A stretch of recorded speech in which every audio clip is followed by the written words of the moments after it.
Share बाजार इन दिनों हिचकोले खा रहा है। एक दिन बाजार चढ़ता है तो दूसरे दिन गिर जाता है। बाजार के इस माहौल में निवेशकों के लिए पैसा बनाना आसान नहीं होता।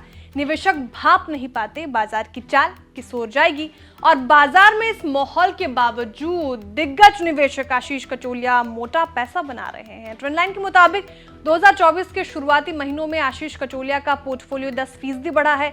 दिसंबर 2023 में आशीष कचोलिया की नेटवर्थ 2464 करोड़ रुपए थी, जो अब बढ़कर 3042 रुपए हो गई है, जबकि 2024 में सेंसेक्स 1% से ज्यादा और निफ्टी 0.06% टूटा है। आशीष कचोलिया को स्मॉल कैप शेयरों का खिलाड़ी माना जाता है। वो स्मॉल कैप कंपनियों में पैसा बनाने के लिए जाने जाते हैं।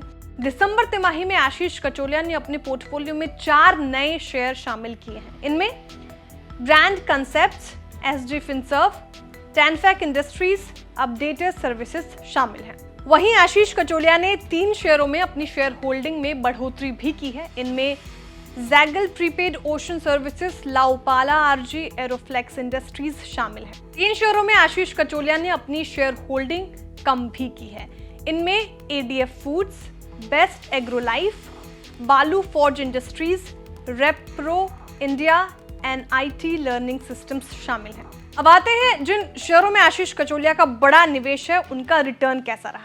पीसीबीएल में आशीष कचोलिया का 211 करोड़ लगा है और इस शेयर ने एक साल में 156% का रिटर्न दिया है।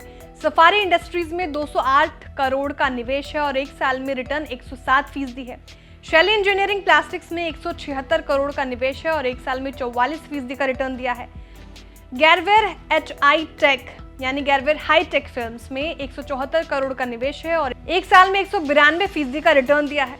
बेटा ड्रग्स में 151 करोड़ का निवेश है और एक साल में 95% का रिटर्न दिया है। यानी जिन 5 शेयरों में आशीष कचोलिया का बड़ा पैसा लगा है, उनका एक साल का रिटर्न जानदार रहा है। ये सभी स्मॉल कैप कैटेगरी के शेयर हैं, लेकिन रिटर्न मल्टी बैगर के हैं। कहने का मतलब ये है कि आपको अच्छे कारोबार वाली कंपनियों में निवेश करना होगा। कैटेगरी भले ही कोई हो, कारोबार अच्छा है तो रिटर्न भी दमदार मिल सकता है। आशीष कचोलिया कंपनी का नाम देखकर नहीं, कारोबार देखकर दांव लगाते हैं। उनके शेयरों को देखकर तो ऐसा ही लगता है। और ये खबर हमने आपकी जानकारी के लिए तैयार की है। भारतीय बाजार में कोई भी निवेश से पहले अपने निवेश सलाहकार की राय जरूर लें।